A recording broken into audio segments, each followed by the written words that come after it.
Hello, welcome to Inside News. I'm Dale Matthews, and tonight, as our guest, we have, as usual, Bill Hunker, and then our guest is Mike Jones. Hello, Mike, and thank you for joining us as a guest.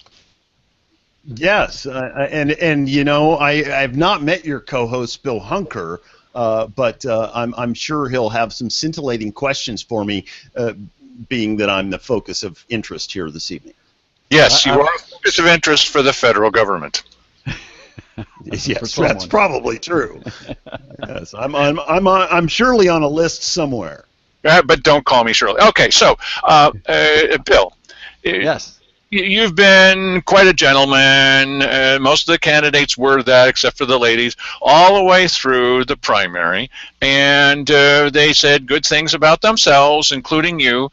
And now it's down to two people that are running. It's going to be you or Lily Morgan. And so what everybody really wants to know at this point is, what is the difference between you and Lily Morgan? Why should they vote for Bill Hunker and not, to put it as nicely as possible, and not for Lily Morgan? Why would people want to vote for Bill Hunker and not for Lily Morgan? You'll be polite, I'm sure. Yeah, I think that's a fair question, Dale, because there is a significant difference, I think, between the two of us in certain areas. In other areas, we're very compatible. The biggest difference I see immediately is Lily has been basically a career government employee, and consequently looks through the world to the world through those eyes. And I have been basically a public individual businessman, and have ended up looking through the eyes of the consumer who says, I can go somewhere else if you don't give me what I want, and I've learned to listen to the consumer and say, okay, what are you looking for? What do you need? And I don't have a preconception about what they think they need or what they should have, because they're paying the bill, and we end up saying, okay, how can I serve you? How can I help you? So I think we have a difference of a sort of a voice of government and a voice of the people, would be putting it in very simplistic terms. It's, you know, when you end up spending a long time in private sector or government or other areas, you end up bringing that with you, even subconsciously, and you don't maybe realize that that's the eyes you're looking from, but after years you begin to say, okay, I look at things a certain way. And I don't know how easy it would be for Lily to end up looking through public sector eyes when she has spent as much time as she has in government employ. Another thing that's pretty telling, I think, between the two of us are taxes and regulations. Lily has voted for all of the property taxes, and I was actually one of the leaders in the anti-tax movement, and was pretty active in that, and am still in that camp. I don't believe that our county is in a position to have more property taxes. I think that we are going to have to find a way to live within our means. Taxes and regulations seem to go hand in hand, and if there isn't one, there's the other, but there's usually both. And I am for the low taxes that we currently have, and for a leave us alone, leave me alone kind of mentality. A lot of people in the county, and you've got to remember, we're looking at the county here and what they're doing for the people. A lot of the county are very independent people, and they don't want more regulations. They feel that their life has worked fine for them in the way they've regulated it. And when they look at a tax situation, they end up feeling, I think, very often that, let me see what you've got, how much does it cost me? Cost-benefit analysis doesn't work for me, thank you for trying. And so that's why we've had them vote down time after time. They can't afford it, or they can't afford what they believe they're getting. Maybe if there was a difference, they would see it differently as far as what's being delivered. But what we've offered them as a county in the past, somehow they've balanced those two and said, you know what, that doesn't work for me. I'm not going to be able to manage that in my budget, or because I don't think the value's there. That's something we have to address. Another priority is the way the two of us feel. Oh, you want me to breathe here? Yes. Thank you very much. And now for the station identification. Yes. Well, Commercials. one of the things that Dan DeYoung said last night is that he would be, well, paraphrase a little bit, a better choice than Keith Eck because Dan DeYoung has business experience.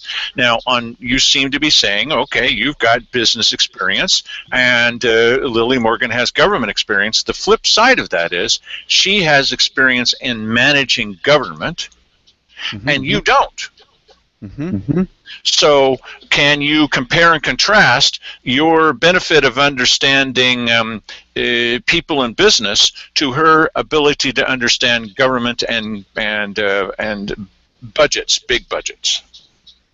Yeah, the budgets don't bother me at all. Incidentally, I'm going to include it back here, right? If that's something we can eliminate in there, it's gone. Okay, must have the same problem that you do, Mike. It happens from time to time, and it's just something you got to deal with. You got to throw some audio out, and then Hangouts will go, oh, I need to cancel that, and it does. So. Okay. Yeah, with the budget, we both have worked with budgets, and she works from an insider's position, where she says, okay, we're trying to make these things continue to happen, where I would look at a budget and say, what are the priorities that the voter wants? And we've seen in the years that I've been involved here in this county, we've seen the voter turn down, in particular, the tax levies. I think the difference is you're either maintaining or you're changing. And if you're just maintaining, there's a lot of people that can fill those shoes. But if you're thinking outside the box and you're wanting to move in a new direction because the old direction isn't working, it's tough to step outside the box if you've been in the box the whole time. I haven't been down in the trenches, and I'm sure there are things I will learn and say, oh, I see why that's happening. But I'll also communicate that to the public and say, this is why that's happening. But you have to come in. The thing that's going on here right now is that the business as usual has gotten us where we are. And people are not happy with where we are. So whatever they have been doing, even if they think it's best practices, even if they think that this is what's needed, even if they think that they're doing us a great favor, that has brought us to this point today where there's unhappiness, not just at our county, but at the state, the federal level, all the way through. So there has to be some comma there, some semicolon, and say, just a minute, let's re-look at this and see if we can make different decisions that get us to a new place. I think we're seeing a little of that actually in just the last few weeks to a couple of months, where after 4 levies of going down with these commissioners, they've ended up saying, you know, that's kind of a dead end. What else can we do? And they have pulled out of the woodwork various things now to say, oh, let's try this. They should have tried it 4 years ago. They should have looked over at the county timber. They should have looked at sales and so forth immediately when there was the beginning of a crisis. But they thought they could get people to vote and that they wouldn't have to look at those things. Now they're beginning to say we can make money here and there and do something different. Yeah, and you know what, Dan DeYoung mentioned a couple of things last night that he's said a few times that I thought, okay, I've heard these ideas put out there before in the past, but they've never come to fruition, and that's actively pursuing clients to lease space in the jail. Because the jail is oversized, and I'm thinking, why haven't we been doing that for 4 years? Why haven't as long as we know here's the maximum we're going to be putting in this jail, How come we're not leasing everything above that? I don't get it. That's a no-brainer. Well, I have one of the answers for that, but I'm more interested in Bill's answer. I think that there's a couple of things that may be contributing. I don't know this, and there's certainly people with far more detail.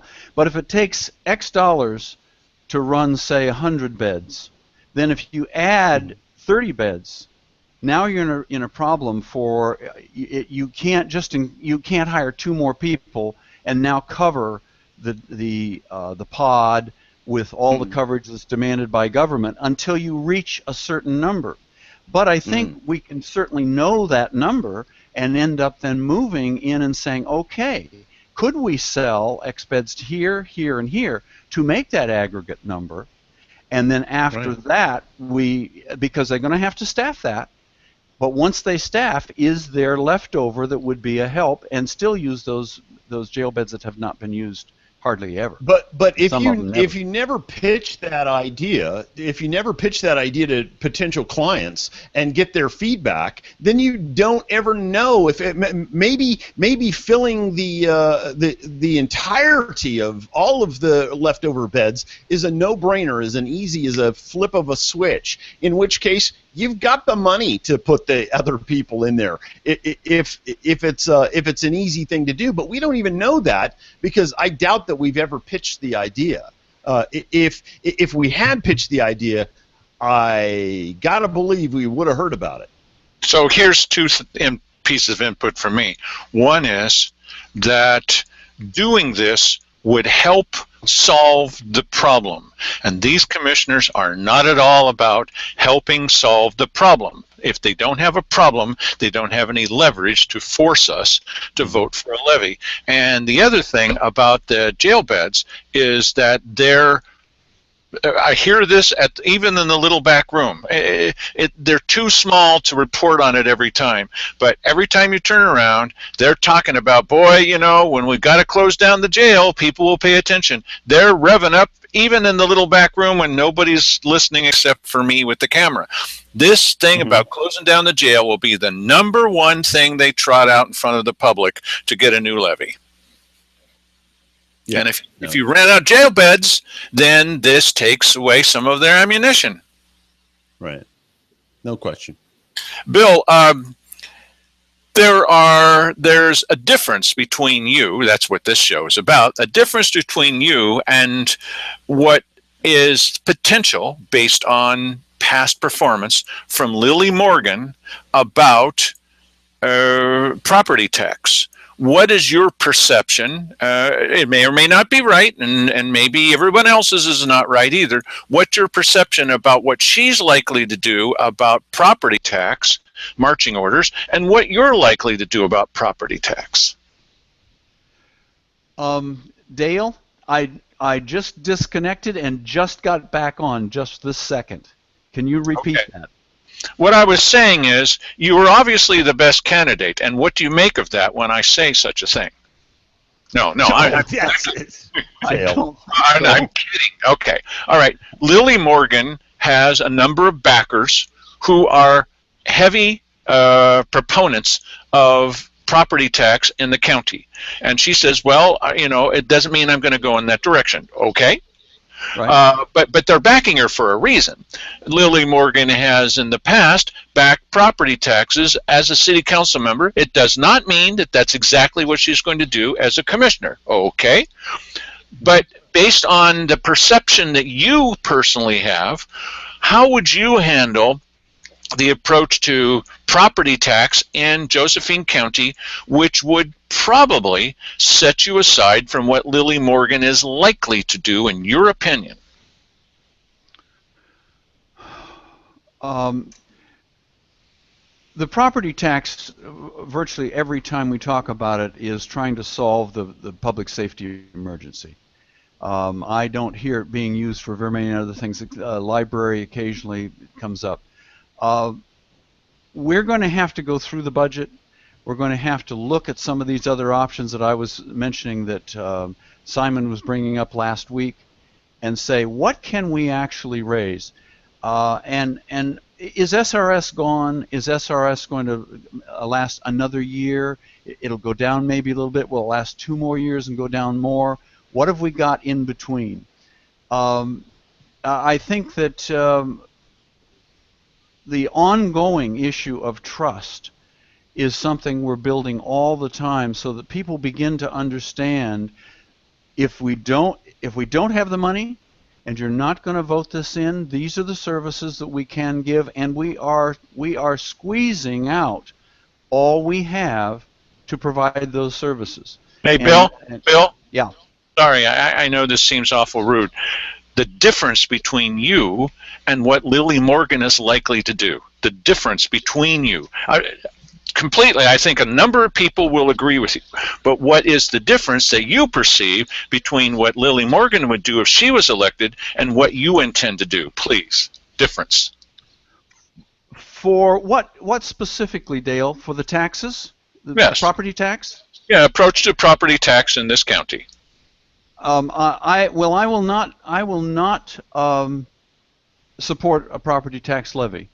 Obviously, we all know that anybody out there can start a property tax initiative and bring it to the voters, but that will not be something I'll support. I will support doing everything we can with the current budget to provide services. I think that Lily is going to attempt to do that, but I think that her first fallback is going to say, let's do a levy, and we'll make it a new color, and we'll sell it a new way. I still hear that out in the marketplace. You know, we'll just try another mix of the valves, and we'll get something. And I feel that we need to go through and use everything we have first and all of the voters what we're doing. The other thing, we've had 4 property tax levies, and the last one went down, as you know, and I saw several people say, well, you know, when that went down, I voted for that tax levy, and I then paid my money. And I thought, that's a good idea. You turned in what you would have paid had the tax levy gone through. That sure didn't show up in the budget. I saw $1,800 in the budget that came out of not too far. What if all 46% of those people turned in the money that they thought that they were about to get, particularly in this last levy? They were very sure that that was about to go in. 46% of them. What's wrong with them giving that money that they were expecting to give and want to give and are glad to give, evidently, to the sheriff today? It would make a noticeable difference. It would not be small change at all. It's not about them giving the money. You know what? They want you to give the money. They want everybody else to give the money, including themselves. But if everybody else doesn't do it, they're not interested. Well, and you know what? I have to. Go ahead, Mike. There's a reason for that. Because, you know, ultimately funding government in a greater way so that they can short some of the other funds that they're sending to law enforcement because it's being fed with a levy so that they can use it for other purposes. And I was watching Seinfeld last night, and again, George Costanza came up with the answer. And here in a Seinfeld script, the episode is called The Strike, and this is in this particular episode, George is handing out to the people at his job little cards that says, you know, I've made a donation in your name to the Human Fund. Well, of course, the Human Fund doesn't exist.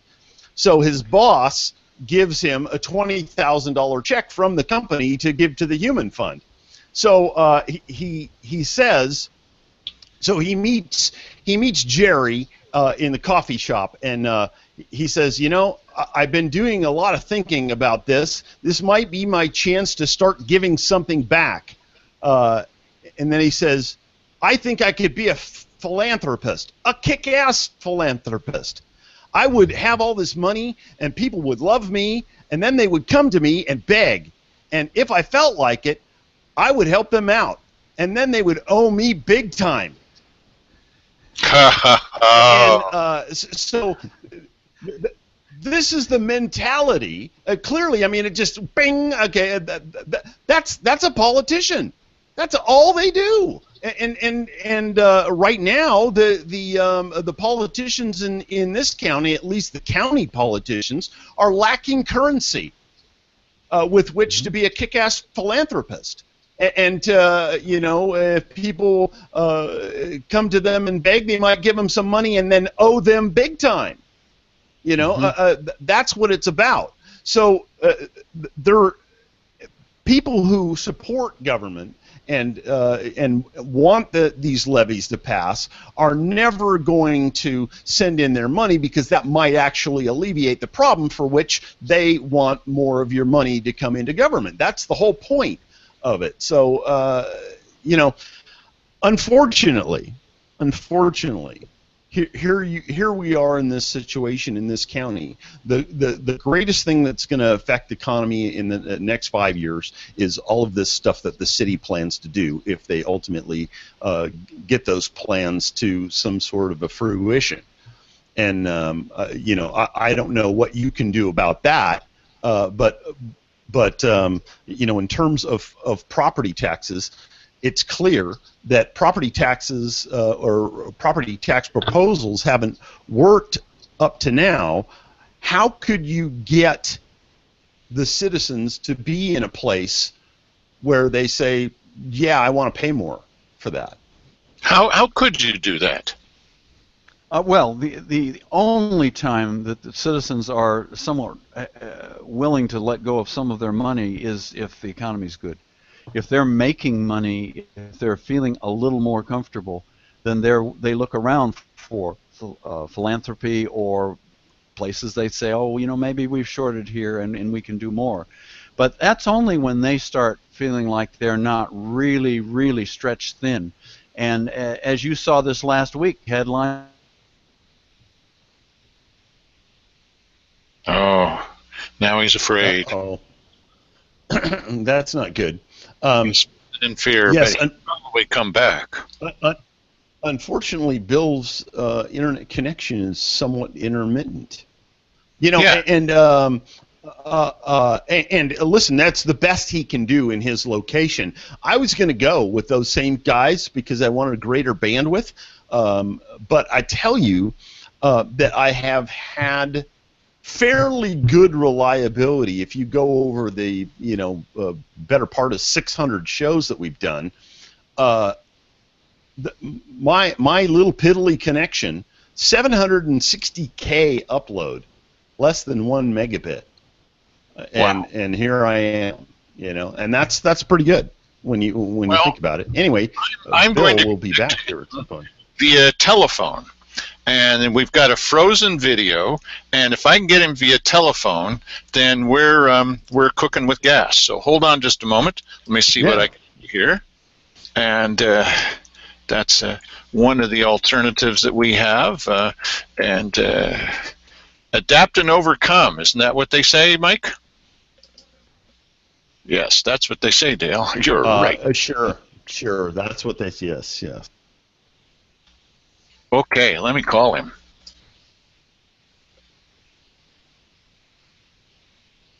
I don't know if his phone's going to ring.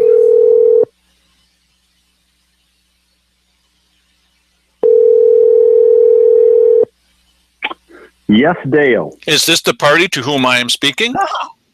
Well, you were speaking. Okay, Bill, so we've got you by telephone now. Let me put a headphone on the telephone, and we'll finish that way. Okay. Hang on for. Oh no! Wait! Now we've got your video. We've got your video back. Yeah. You want to keep trying? You want to go to phone? We'll try with the video. Ooh, get dressed. We'll try with the camera, and then if that doesn't work, then I'm going to hang up the phone. Here we go. I'm hanging up that phone. Okay, and then we'll do this with you via video until this just gives out.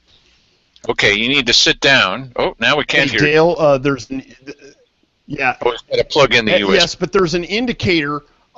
There's an indicator on the screen that his mic is disconnected or not involved. Yeah, plug the USB. Yes. Well, this candidate have nothing to say. Yes. You may have to unmute your microphone, in which case you go up to the top of your screen, and there are several selections up there. You go. Okay. There we go. Okay, now we're not getting a headset. Okay, now it sounds better. Yeah. Okay. Better? Okay. Yeah, he's adaptable. Okay, so... Yeah. The vagaries of the internet. We're not getting it. Yeah, we're not getting it from your headset, so go to settings and select your USB headset there. Okay. And communications.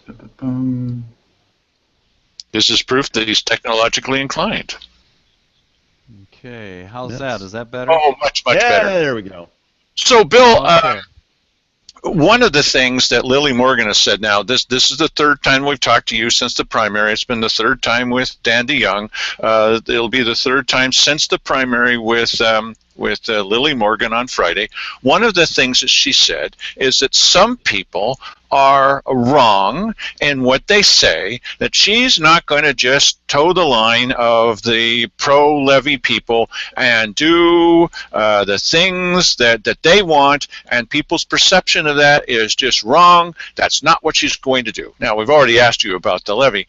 What perception out there is it that bugs you about you that people have, and you go, I'm not going to do that? What is it that people are saying where you just like to kind of set them straight, and this is a difference between you and Lily Morgan, and people are saying, well, I'm going to vote for Lily because Bill would do X. What is that X that's wrong?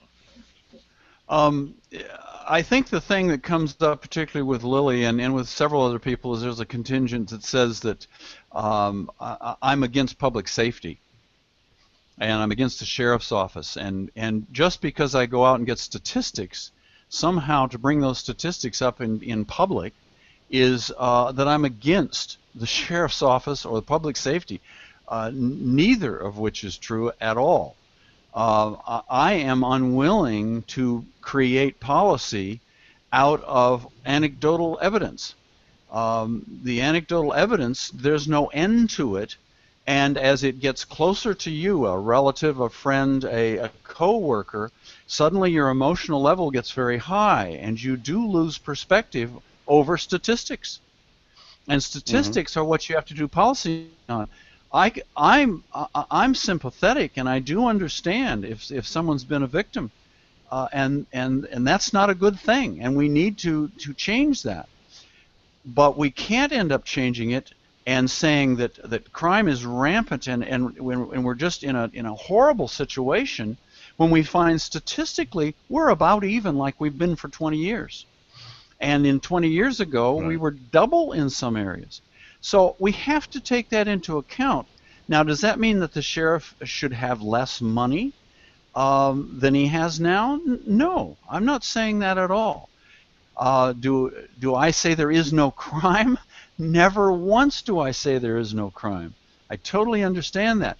It's just that the emotional impact of dealing with a crime and the statistical impact of dealing with crime, people have a very difficult time separating those two, and they want to paint me with that brush. So that's one of the main things I'd like to say. There's another one that's gotten out there that's kind of interesting to me, that somehow I'm an environmentalist who cares about the environment far more than I do property rights.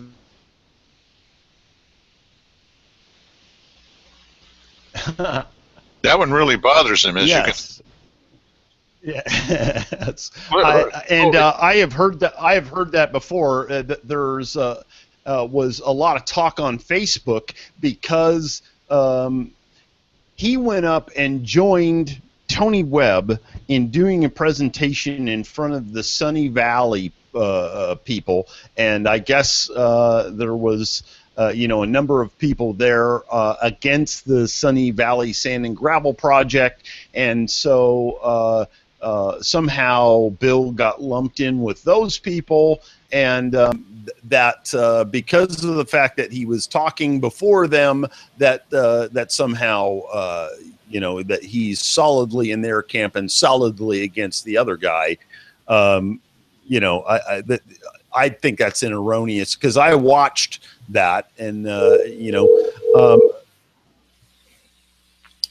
ahead, Mike. I'm just calling him. That's all. Yeah. You can still talk. Yes. Yes, we can still talk. Hang Yes. on, I'm going to put my headphone in here. Okay. Yes.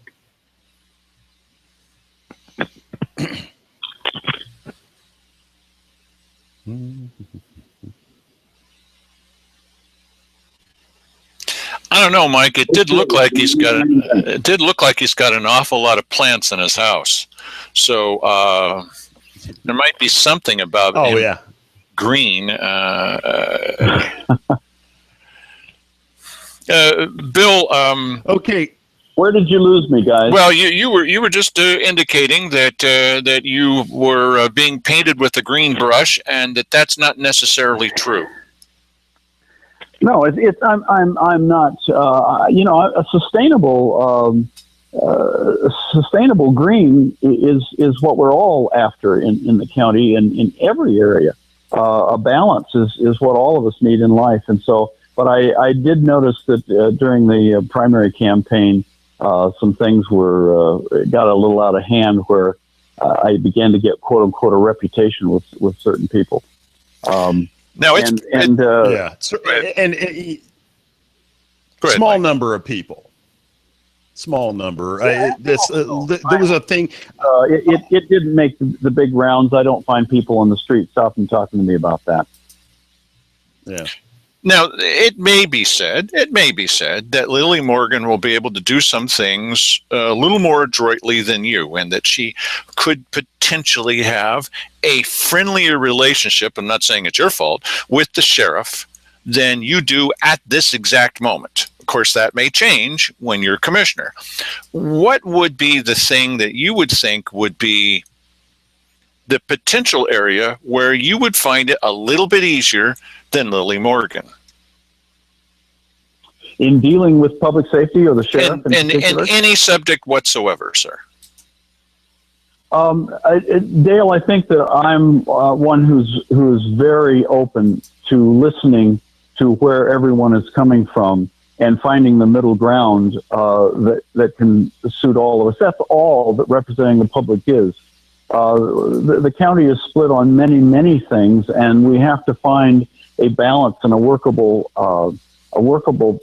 solution that we all can live with. That is, we're all living here together in the county, and I do believe that all the people, even working in the county, are all wanting the same thing, and that is to have a balanced, viable county that's economically sound and growing. And so I am very open. Like I said, I got painted with this brush because I looked up statistics. I didn't create the statistics. I brought them out in the open, and then they shot the messenger, and that's fine. A lot of people do that. That's because they're not studying the stats themselves. So I'm wide open. I just talked with Jim Goodwin today at the meeting and said, "Hey, I want to have a meeting with you and totally understand about juvenile justice and our situation with Douglas County." I'm wide open to hearing what's going on with all of these people. Every one of them are having issues and problems they're trying to overcome also, and I'm wide open to understanding completely what those issues and problems are. Well, let me put this in a different way. You certainly sit down with your supporters, and there are some supporters that just support you because they like you. There are others that feel, we got to get Bill in here. This is really an important election. It's got to be Bill. They could say, not you. They might say, maybe not so politely, that it's got to be Bill and not Lily. And here's the 3 reasons why. Gosh, it's got to be Bill. What are those reasons that you hear them saying why it has to be Bill and not Lily? Reason number 1, voice of the people versus voice of the government. I do believe in the people I've talked with that they see that I do get the message, I understand, I hear, and that I'll stick with that and defend it. They feel that though Lily is going around, she has a background where she will automatically revert back to a government stance. In other words, we know what's really good for you. You really don't know, and if you just listen a little more to me, you could have such a much better time. But of course, always that involves money. The 3 things, huh? Well, the most important things. Yeah, that I think is number 1. Number 2, it's very close to it, is that I would come to the table, the negotiating table, and many, many, many things are always a negotiation, with a background for creating satisfaction in a deal from a business point of view. I see things in the city, I see things in the county that I wouldn't have spent 10 minutes on and just would have brushed aside had I been sitting there and saying, no, that's not a part of what we're doing. Where are you going with that? Yeah, that's the barbecue sauce argument. Where, well, we're just talking about it. You're talking about eating our children, but all we're doing now is talking about what kind of barbecue sauce to use. Why are you even talking about this? Yeah, and I think that there's a mentality in government to endlessly go round and round and round over what could be, what might be nice, and particularly if you give them some extra dollars, they're all wide open to finding ways to use that are helpful in their view to the county. Where I'm looking at a bottom line business where, we are so convoluted right now in this county of saying we're at a fiscal cliff, worst thing that's ever happened. Oh my God, there's an emergency. We got to go to the governor. And then all of a sudden we don't have any of that. And somewhere in there, we've got to sit down and say, who are we? What are we doing? What are we going? What's happening here with our direction?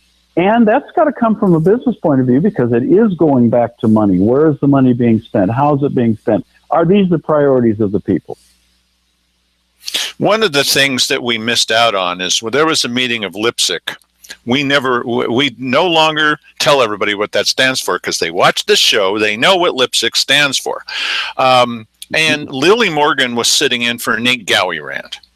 And Lily said afterwards, she came up to me and said, I didn't say much because I'm really not allowed to vote for Nate.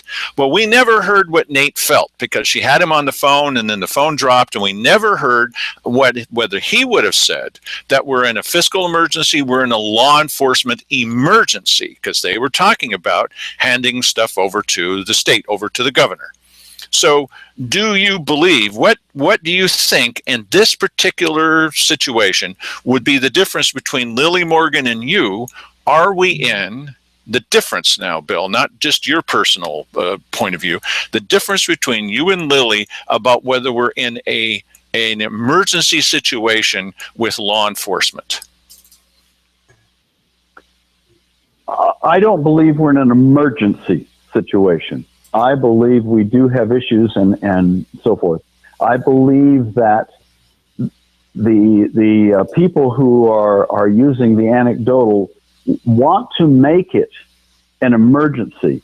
But I personally don't see that. I don't think the stats show that. I check several times a week anymore for the 15 stats to know where how big a shift there has been, if any.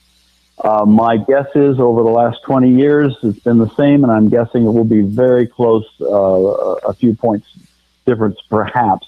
but I think we're about where we've always been. That does not mean, however, that we shouldn't continue to look for funds.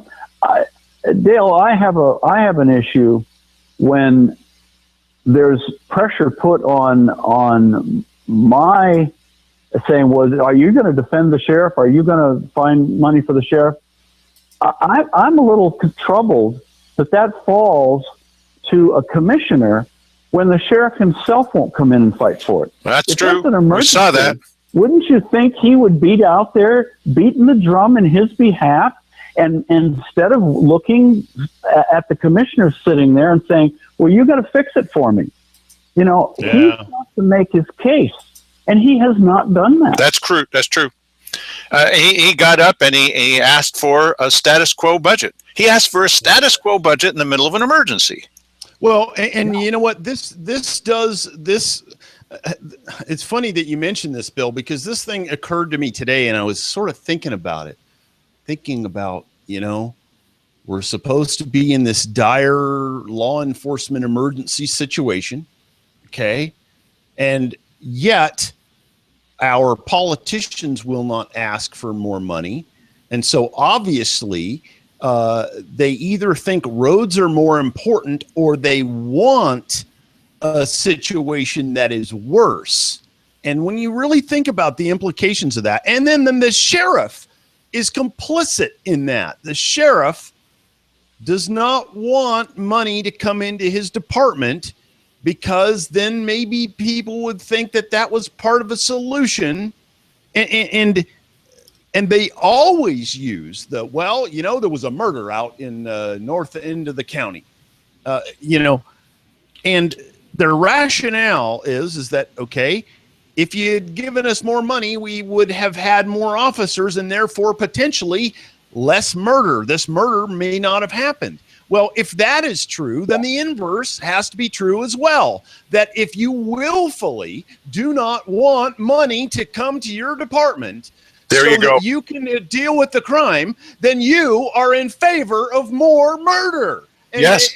And so too are other politicians in this county who push that angle in the same way. And so, what do you say about that? And what do you say about people who think like that?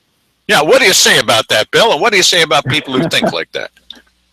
Yeah, I don't think an amen's in order, but I'll tell you a very practical thing, something I noticed go by. You guys both saw it. And that was, we talk about trust in the county and we talk about building trust. It's not just with the county commissioners, though that's a huge issue, but it's also with the sheriff and other departments. And I was very impressed when they did call it what you will, a sting operation out in Cave Junction. And they went out with their officers at night and picked up, 10, 12 people, and some of them had warrants, and they put them in jail. It was 3 or 4 hours that night, as somebody said, a lot of lights flashing. But the point of that was there was enormously good PR there for several days. The word got around. People on the street said, "Boy, we're glad to see him out here," and hey, the sheriff was here, and boy, I hope they do that again. That was right at the time when that $1 million and even just 500,000. The sheriff said in that budget meeting, he said, "We did that off of scraps off the table."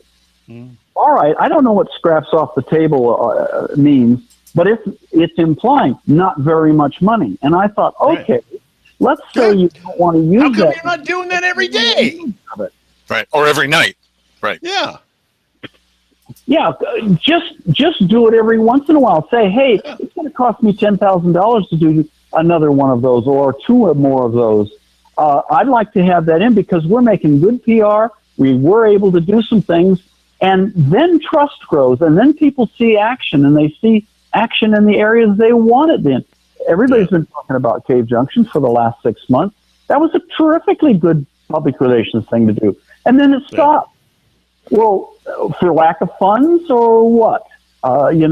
It's not getting to the goal they want. If this kind of thing of decreasing crime in Cave Junction actually helps develop the economy and stop the backward slide, then let's give them some economic development money so they can go do it again if that's what they need.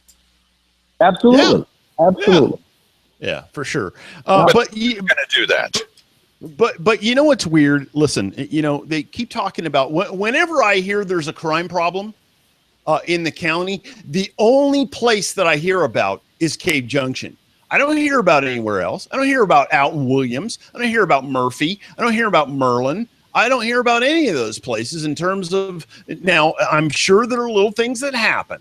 But where I'm hearing there's a crime problem is in Cave Junction. Now, apparently, according to statistics, between 15 and 20% of the crime is taking place outside the city limits of Grants Pass. So these things, we can't even get the sheriff to do on a regular basis sting operations in the only other place in the county that has, some sort of a crime issue taking place. The police, I think they got Grants Pass wired. They don't need the sheriff's help there. So what is the sheriff doing? Is he out patrolling rural Murphy? At night. Do it at night. The people of Cave Junction were saying, "How come you're not here at night? It's happening at night. All these things are happening at the nighttime." And he shows up one time at night, and they catch a bunch of people. What does that tell you? Yeah, I know. Yeah. Perhaps I'm missing something in terms of crime crisis is a fundraising slogan. Wow. Okay. Yeah. Okay. So when people are looking at their voter's pamphlet, or they're noticing signs that are on the side of the road, and they're thinking, now, what do I want? One of the things that we know that they did during the primary is there were 3 people in government that were running. And out of the 4 people that made it through the primary, those 3 people made it through the primary. That says something about the people out there. One person out of that group, that's you, Bill Hunker, was not already part of government. All the rest of the people in government were chosen. So, that being the case, from that perspective, why should people take a gamble, sorry to put it that way, but you know what I'm talking about, on someone that's not already in government when 3 out of 4 of the candidates they seem to appreciate are in government? What is it that you bring that they should keep in mind? Again, voice of the people. I am not in government, and I will certainly learn some things that I don't know today, but I can bring a new perspective of